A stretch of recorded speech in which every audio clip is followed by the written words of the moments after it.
video. Mi nombre es Shari Valencia Rivera y tengo 28 años. ¿Y mi compañera? Yo soy Carla Daniela, tengo 21 años y pues ahorita vamos a realizar una entrevista con la maestra. Ok, bueno, me presento, yo soy Gaby Juárez y yo soy maestra aquí en CESBA.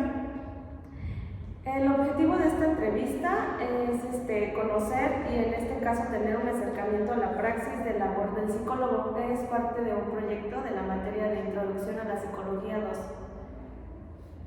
Bueno, nos gustaría que agradecerle el espacio. Bueno, vamos a comenzar a hacer unas preguntas. Ok. ¿Cuál es su área de especialización o práctica? Bueno, yo soy psicóloga especializada en psicología clínica y también tengo un posgrado en rehabilitación neurológica. Mi fuerte son esos dos puntos, la parte básicamente terapéutica. Clínica, clínica. ¿Y cuál es su enfoque? Pues mi enfoque terapéutico, dependiendo la percepción de lo que se tenga por enfoque, pero desde mi enfoque debería ser clínico tal cual, lo que le llaman paradigma de intervención podría ser psicoanalítico, sistémico, etcétera, que sería un paradigma. Entonces mi enfoque es clínico, esa es mi especialidad y es el enfoque clínico. Y dentro del paradigma de especialización del área clínica es psicoanalítico y del posgrado de la maestría en rehabilitación neurológica es del paradigma psicogenético y con algo de sistémico. Bueno, acerca de la profesión del psicólogo en la actualidad, ¿cuál es la percepción social que se tiene de la profesión? Pues yo creo que dentro de la percepción, percepción pueden ser muchas cosas. De lo que a mí me ha tocado notar en estos años es que pues ahora es más llamativa la psicología a nivel profesional. Se demanda más nuestros servicios, es decir, a los psicólogos nos buscan más, sí necesitamos todavía trabajar en el reconocimiento pues de todas las áreas que implica la psicología, porque muchas veces se acercan mucho al aspecto clínico, que es como el más famoso. Sin embargo, hay más áreas que explotar. En la parte de psicología está la parte laboral, la educativa, la social, la forense, la deportiva. Entonces todavía sigue un poquito la parte de la búsqueda hacia lo clínico. Sin embargo, eso también es positivo porque también es lo más demandado. ¿Cuál es el perfil del psicólogo que la sociedad actual requiere? O sea, en esta sociedad hipermoderna. Ok, pues pienso que dentro del perfil del psicólogo podremos encontrar varias habilidades, ¿no? Pues debe de ser experto en su área. Si es psicólogo general, pues tendrá que ser especialista en muchas cosas. Y si sale con una especialización en un área en específico, ahí repetí mucho eso de específico, pero al final es, si es clínico es en la parte emocional, si es educativo en aprendizaje, si es laboral en la parte organizacional en las empresas, si es social justamente en la dinámica de, pues digamos, de las poblaciones. Entonces en ese sentido, pues dentro del perfil requiere tener habilidades específicas como conocimientos, actitud de resolución. Creo que algo básico súper necesario que demanda es la empatía. Lo que vivimos en la actualidad es la falta de empatía en los profesionistas, y siendo la psicología un área que trabaja con seres humanos y sensibilizamos a seres humanos, sería indispensable dentro de lo que nosotros solicitemos en estos especialistas sería la parte de la empatía. De ahí ya se desglosarían otras cosas, ¿no? Pero creo que serían como cosas muy, muy esenciales en la personalidad. Bueno, ¿qué rumbo está tomando la psicología en México y específicamente en Querétaro? Pues sería muy atrevido que yo hablara sobre México en general. Me toca percibir sí lo que ha pasado con varias generaciones de alumnos. Yo trabajo también en la Autónoma de Querétaro a nivel universitario y también pues aquí en CESBA. A lo mejor tengo como ese parámetro de observación. Me ha pasado que justo en el campo laboral me encuentro a exalumnos o literalmente usuarios. Se nota la necesidad de cada vez más terapeutas familiares, terapeutas de pareja, cada vez profesionalizarse más sobre aplicación de pruebas neuropsicológicas, por ejemplo, para evaluaciones.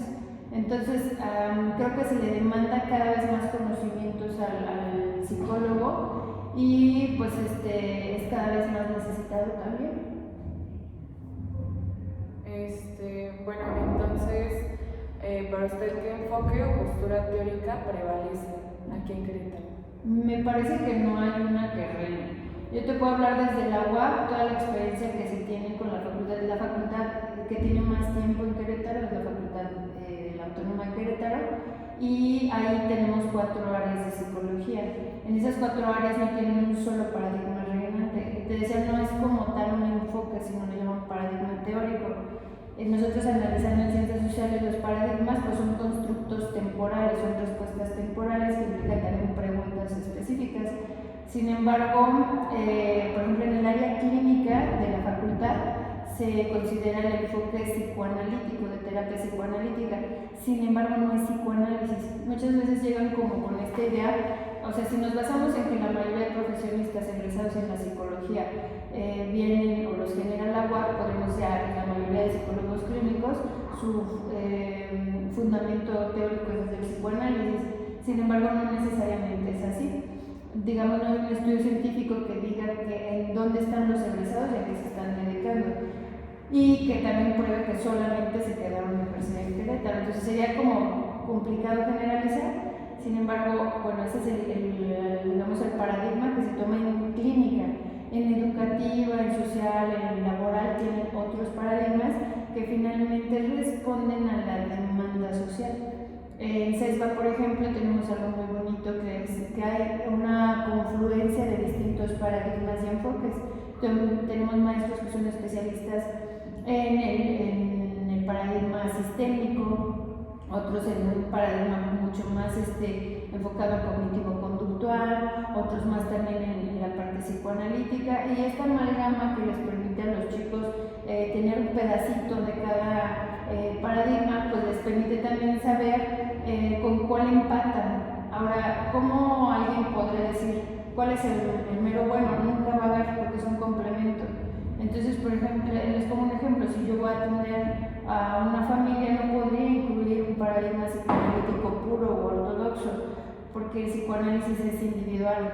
Sin embargo, sí, el enfoque sistémico me puede funcionar muchísimo. Entonces es más bien de lo que se demanda en la comunidad, las herramientas que vamos a utilizar de estos paradigmas para poder facilitar los procesos, ¿no?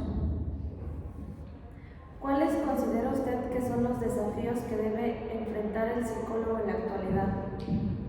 Pues los que ya enfrenta mucho, yo ya no sé si los deba de enfrentar más, pero creo que el plano ético, algo que les comentaba también en clase, es que siempre debe tener su termómetro muy claro el psicólogo de hasta dónde son sus funciones, porque podemos ser como muy, hay veces que como disciplina nos cargan muchísimas actividades que no necesariamente son de nuestra competencia. Les pondría, por ejemplo, los diagnósticos neuropsicológicos son muy digamos, cuidadosos en dar impresiones diagnósticas y no así diagnosticar TDA.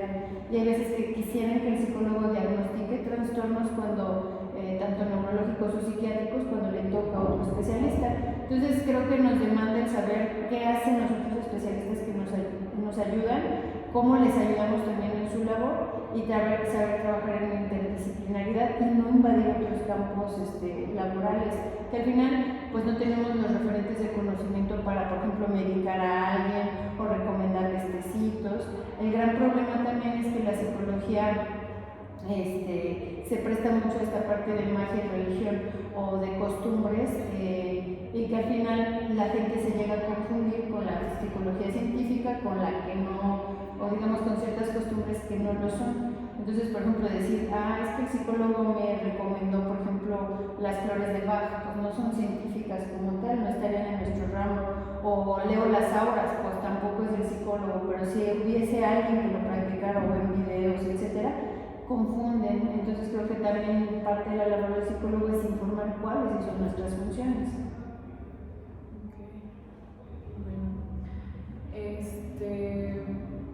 En praxis, ¿en qué áreas se gana más y en cuál se gana menos? Pienso yo que es muy ambiguo. O sea, vas a encontrar psicólogos laborales que tienen salarios de 6,000, 7,000 pesos y la gente cree que el laboral es el que más gana. No necesariamente. Hay mucho subempleo en la actualidad. Querétaro es un estado de mucha industria y no está bien pagada también la industria para algunas especialidades. Entonces te hablaré que es muy complicado saberlo. Lo que deberían de ganar salarios dignos, sin embargo no es así. No hay un área que esté mejor pagada, o sea, no hay una estadística. Podría haber una aproximación desde con los colegas que conocemos, pero no contamos, no hay algo que pueda medir eso, o sea, a nivel laboral, que te diga cuántos psicólogos, cómo ganan, etc. En los seguimientos egresados eso se presta mucho a una confusión. Cuando tú preguntas un salario, la gente puede elevarlo o no decirlo por cuestión de seguridad. Entonces, si tú le preguntas a un egresado cuánto gana, es complicado. A lo mejor tu referente puede ser la vacante que se publica. Y pues las vacantes para psicólogos no tienen salarios muy altos, ¿no? Esa es la realidad. ¿Cuáles son las áreas de especialización que puedo elegir? Pues las áreas de especialización, ahorita por ejemplo que se cuenten en Querétaro, tienen que ver mucho con eso, con la práctica clínica para trabajar la parte emocional de los sujetos, de los grupos, etc. Está la parte de aprendizaje que tendrá que ver mucho con la parte psicopedagógica, educativa. Está la parte laboral, organizacional, que tiene que ver, pues no solo con empresas, ¿no? Puede ser también simplemente con la parte de los individuos. Entonces, y la parte social, que a lo mejor está muy enfocada a programas comunitarios, al DIF, por ejemplo, a los centros penitenciarios. En Querétaro casi no hay psicólogos forenses como tal en formación, entonces los psicólogos sociales sustituyen ese trabajo en estos centros, por ejemplo, o en los de adictos, también los psicólogos sociales o clínicos tienen mucha intervención. Bueno, ahorita me salté una, perdón, es ¿cuáles son las principales causas de problemas de salud mental en la actualidad? Yo creo que la cultura, o sea, la forma en que nosotros normalizamos algunas conductas generan mucho más patologías mentales. Tendremos que trabajar a nivel masivo con programas, con modificación de algunas situaciones o políticas para que pudiéramos hablar de salud mental preventiva, no la curativa, sino realmente generar esos espacios. Por ejemplo, el reconocimiento en los colegios, que debe de haber más psicólogos, ¿no? Desde los kinders, desde las guarderías, pero psicólogos que no solo intervengan, les decía, de manera curativa o correctiva, sino desde la prevención. Entonces, para trabajar, por ejemplo, en pandemia, todo lo que se generó de violencia entre familias, el abuso infantil, pues es algo que hay muchísimos psicólogos que podrán hacer ese trabajo de rehabilitación, de prevención, etcétera, pero no están contratados, están subempleados. Entonces tenemos alumnos que trabajan egresados también, no necesariamente en CEPA, sino de otras instituciones, que pues están en el call center y dicen, pues hago como de freelance, puedo ser psicólogo, pero mi fuente de ingreso es otro empleo. Eso es positivo, pero al final no debería de ser así. Entonces deberíamos de buscar desde políticas globales generales en que se pudiera emplear con salarios dignos y les permitan una buena calidad de vida a nuestros egresados. O sea, que más bien se evite toda la situación de tener que ir a tomar terapia. No necesariamente, pero no ver cómo tomar la terapia como en crisis. Hasta que estoy en crisis voy. No, más bien es tener que ver una política de salud mental, de decir, pues hubo programas preventivos que me permitieron a mí como adulto reaccionar con mis hijos, a mí como joven o adolescente, canalizar mis emociones, etc. Y quien necesite terapia está bien, pero no va a ir hasta que llegue en crisis. Porque también hablamos de que a lo mejor ya alguien en crisis necesita medicamentos, necesita internamiento, necesita a lo mejor una terapia más prolongada o profunda. Entonces, tratar de ver la salud mental no de esta parte de intervención en crisis o en emergencia también. ¿Qué oportunidades de empleo tendré como recién egresado? Yo creo que hay muchas. Yo les doy un plus en este comparativo también que me toca realizar o que puedo hacer. en el que ustedes salen preparados con muchas versiones, o sea, tienen maestros distintos con distintas herramientas que les van a brindar, que les va a permitir un título general, no especialista como tal, o sea, sino general, emplearse en donde ustedes se vean perfilados, donde te gustaría ejercer. Entonces, si tú dices, me voy a enfocar en una empresa, pues vas haciendo tus prácticas, tu servicio, tus investigaciones en torno a trabajar en una empresa. Entonces, si me interesa el ramo de trabajar con adolescentes, niños en ámbitos educativos o preventivos de situaciones emocionales, pues uno lo va enfocando. Entonces, campo va a haber mucho, pero sí tiene que ver como esta parte de proactividad también, de quedarse con más herramientas para que de la lista tal vez de psicólogos que en contratación tú seas la primera opción. Y el CESBA les ofrece eso, que tiene muchas herramientas de distintos paradigmas teóricos para llegar muy preparados a los trabajos. ¿Y en dónde nos recomienda buscar trabajo?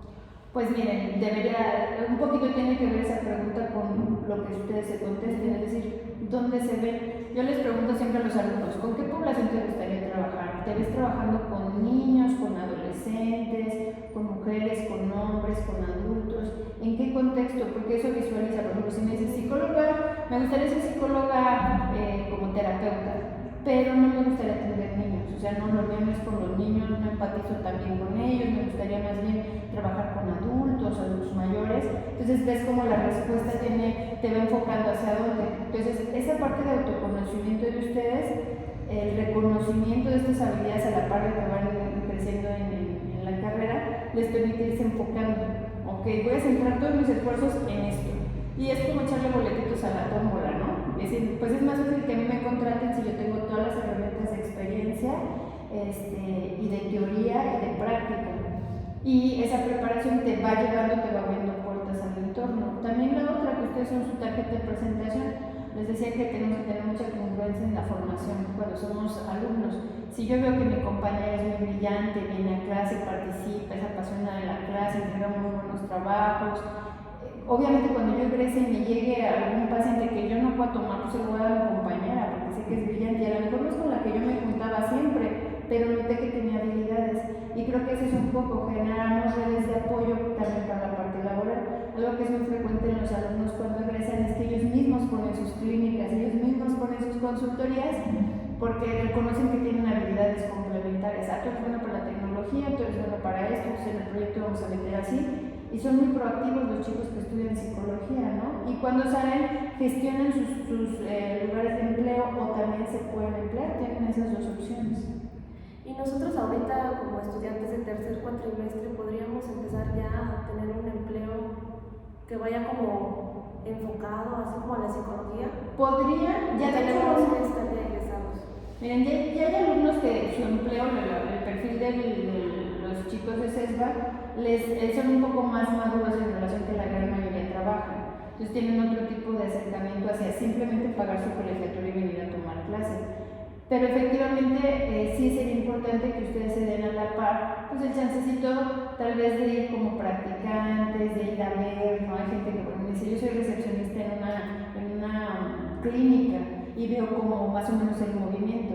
No pueden hacer intervenciones porque eso es hasta que ya egresen, tengan una cédula profesional. En prácticas clínicas tienen el acompañamiento de psicólogos maestros que ellos nunca los van a soltar de la mano para que ustedes salgan preparados. Así que en la parte de intervención no la pueden hacer, pero sí pueden ir monitoreando donde les gustaría. A veces que podemos meter, por ejemplo, prácticas en el lugar donde se visualizan. Yo les pongo de ejemplo un poquito mi experiencia.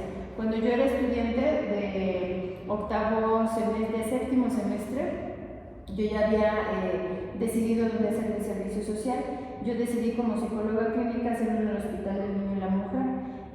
Pero ¿qué creen? Me gustaba mucho la parte educativa, pero yo ya había hecho mis prácticas y estaba haciendo mi servicio. Entonces hablé con la directora de mi facultad en ese tiempo y le dije, oiga, yo quiero irme al colegio de bachilleres como psicopedagoga, pero pues ya no puedo justificar porque ya acabé mis prácticas y ya tengo servicio social. ¿Cómo le hago? Y no había ningún psicólogo en mi plantel 1 en ese entonces.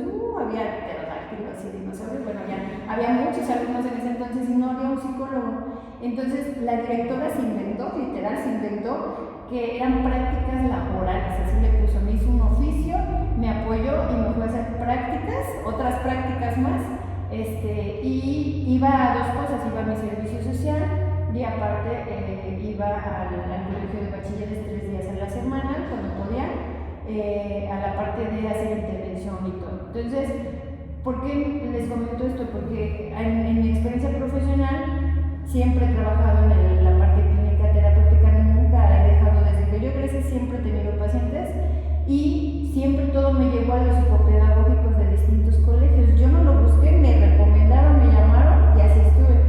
¿Y cómo pude aceptar esos trabajos? Porque tuve la fortuna de que me apoyara alguien para poder estar en un lugar de trabajo y tener experiencia.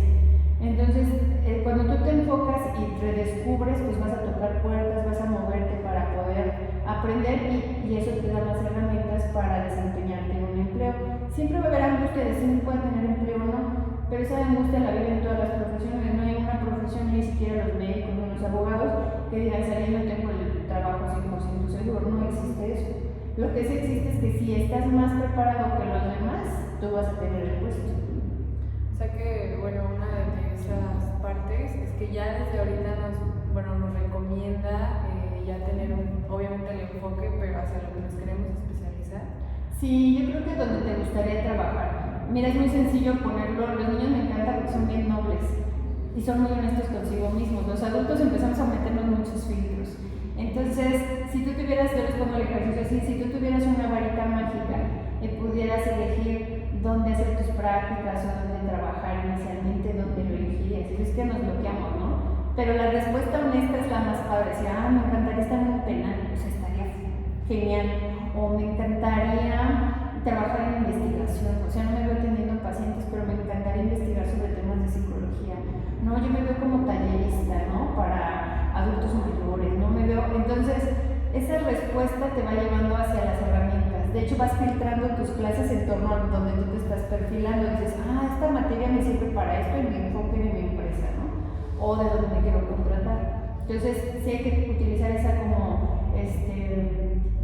claridad de los niños, decir, ¿dónde me veo? Y no tenerle miedo a visualizarse ahí. Digo, es más fácil que lo logres que si lo niegas, ¿no? Pues sí, está interesante.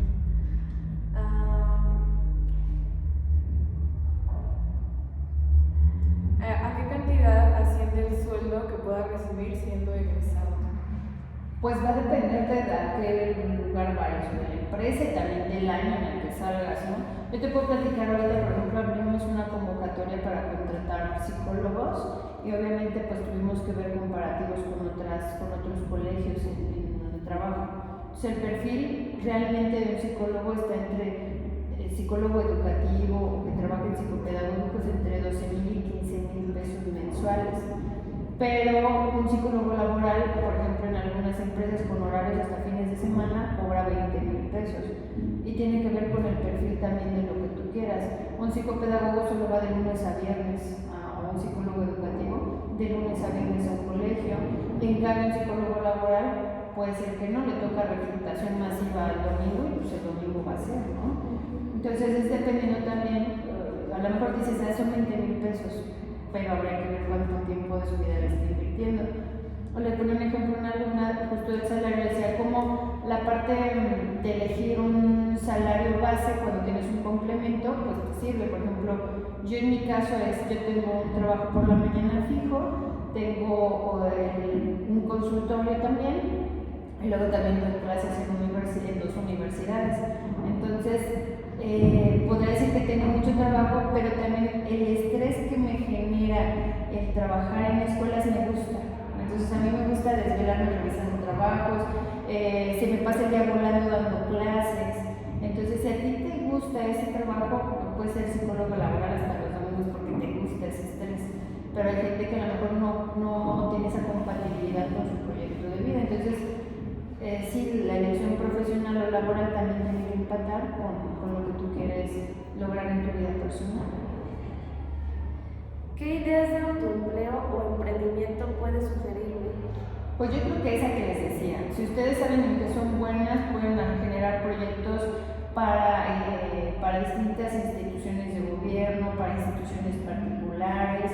En noveno, por ejemplo, en orientación educativa vemos cómo pueden ustedes generar proyectos desde lo tecnológico, desde lo digital, cómo pueden asesorar colegios sin que los contrate el colegio. Ustedes pueden, pero si tienen solo si ustedes se contratan con un colegio tienen un empleador, pero si ustedes son una consultoría que le vende servicios a los colegios tienen un montón de clientes y tú controlas tus tiempos y tu agenda.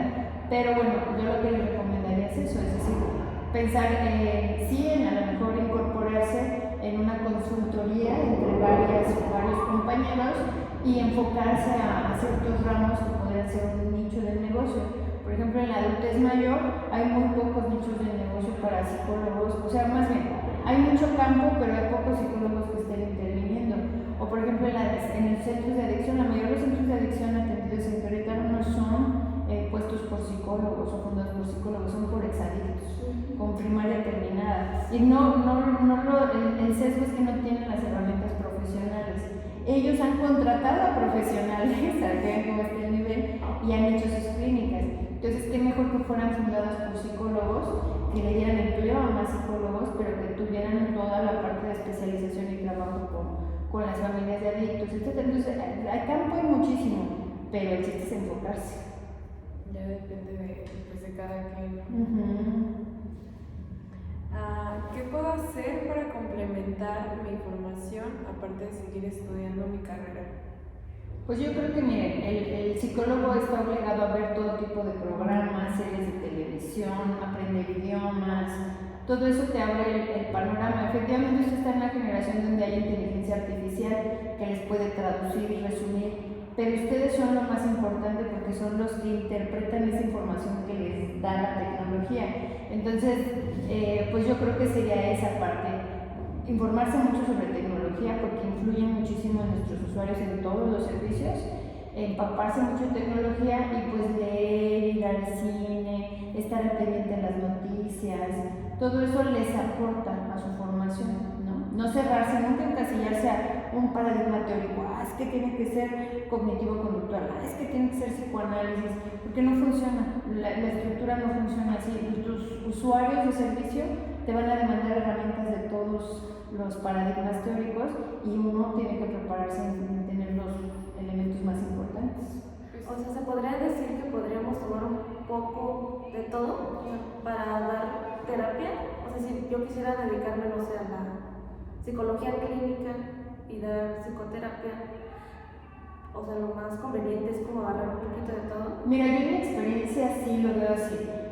Por ejemplo, en psicoanálisis hay un poco como que no podría ser así, pero digo que, por ejemplo, en la UAP los alumnos salen todo el tiempo llevan psicoanálisis, pero lo que nosotros hacemos es generarles una escucha psicoanalítica, que es decir, escuchan en el paciente conceptos claves para ayudarles a los pacientes. Sin embargo, las formas de intervención son muy distintas. Por ejemplo, hay veces que solamente son preguntas. Nunca un psicoanalista te va a dejar una tarea. O alguien con una perspectiva cerrada de psicoterapia psicoanalítica es distinto a ser psicoanalista que solamente dar terapia psicoanalítica. Entonces, hay muchos usuarios también que dicen: yo no aguanto el psicoanálisis, o sea, yo necesito que me den una retroalimentación. Entonces, hay otros, por ejemplo, que dicen: me encanta la Gestalt porque no es cuadrada, no tienen un escritorio que nos interrumpa, y mi psicóloga es súper relajada y me puedo subir los pies en el sillón. Y, bueno, hay distintas herramientas. No digo que todo sea bueno de los paradigmas, hay que sí estudiarlos. Pero, por ejemplo, yo critico mucho una dinámica que es de la silla vacía de la Gestalt, etc. Pero tengo mis argumentos teóricos. A lo que voy es que se tienen que empapar de todos los enfoques y tú de todos retomas lo que les funciona a tu usuario. Si tu usuario está bien, entonces tu trabajo va a estar bien aplicado. Y sí es importante aprender de todos los enfoques, y seguramente cuando ustedes egresen va a haber más enfoques, siempre y cuando sean científicos. Si no es científico, vuelvo un poquito a esto de las flores de Bach, no es científico. El Reiki no es científico, se oye muy bien y vende muy bien, pero no es de un psicólogo. Si alguien quiere hacer eso, pues no dedica 4 años a un estudio, 5 años a un estudio universitario. Lo puede aprender hasta bien de prepa. Entonces tiene que ver más bien con del conocimiento. Tú vas viendo las herramientas. Esta dinámica gestal me sirve para esto, este sistémico me sirve para tal, esto cognitivo-conductual para este taller, porque vas a tener una demanda de, por ejemplo, los psicólogos clínicos damos terapia individual, grupal, de pareja, talleres, capacitamos profesores, personal de empresas también. Muchas veces tenemos un taller de manejo de estrés, ¿no? Laboral nos habla, un clínico para taller de manejo de estrés, y ahí vamos. Entonces te va a explicar herramientas. Imagínate a alguien que sea solo psicoanalítico para un taller de estrés, pues no aplica, ¿verdad? Entonces a eso me refiero, vas a tener, le llaman eso a nivel teórico ecléctico, ¿no? ¿Qué libros considera imprescindibles leer para mi formación? Pues hay muchos, en psicología hay muchos, es como un mar de cosas. A mí me gustan mucho, así que me apasionan de leer. Me gusta mucho la filosofía y me gusta mucho la psicología. Y hay como una confluencia en varios textos. No, los de literatura también te aportan mucho, Mira, por ejemplo, de psicología, algo que les encanta a los alumnos y les gusta es que se llama El hombre que confundió a su mujer con un sombrero. Son varios relatos que se enfocan digamos, a la experiencia de un médico psiquiatra que escribe sus casos y son de neuropsicología, son muy interesantes. Entonces está muy padre, es entre literatura y casos clínicos, está muy bonito. Él mismo tiene otros textos y tiene películas también que les podría recomendar. Entonces, bueno, ese es de Oliver Sacks y tiene varios, o sea, la mayoría de ellos son muy buenos. Hay literatura que es muy coloquial, por ejemplo, Las mujeres que aman demasiado, yo lo empecé a leer por los pacientes, que leían muchos y tuve que empaparme, no era algo como que yo iba a comprar un bestseller, pero me pareció interesante desde el lenguaje de cómo conectan los pacientes con ese tipo de textos. Como esos hay varios y son importantes también leerlos porque es desde dónde están interpretando pues, sus códigos, por ejemplo, de interacción en pareja. Hay un libro que creo que todo universitario tendría que conocer de referentes básicos de filosofía, que se llama Introducción a la Filosofía, de Ramón Chirao, que es una joya, porque de ahí entiendes muchísimo de la ciencia, ¿no? Y valoras la parte social también. Hay muchísimos, ¿no? De psicología forense, dependiendo de lo que te guste, hay una gama muy, muy importante, y la ventaja es que ya son de libre acceso, es decir, puedes descargarlos en PDF y no hay de que me cuesta o algo, ¿no? Bueno, esta pregunta nosotros la planteamos. Nos gustaría saber qué es lo que más disfruta de haber estudiado psicología. Ay, pues está muy difícil saber qué es lo que más disfruto. Me gusta mucho, cuando les decía que nunca he dejado de tener pacientes, es que me encanta tener pacientes. Te quedas con una satisfacción muy importante de que alguien pueda tener la escucha de cosas muy críticas que les han pasado en su vida. Y la responsabilidad de guardarte el secreto, creo que es algo que tiene que ir empatado en la personalidad. Por ejemplo, en las universidades tenemos una deuda con los alumnos que es darles una clase de bioética, es decir, todo universitario de cualquier carrera tendría que saber un código ético. Digo, tratamos de complementarlo en nuestras clases, pero no existe una materia como tal de código bioético para alumnos.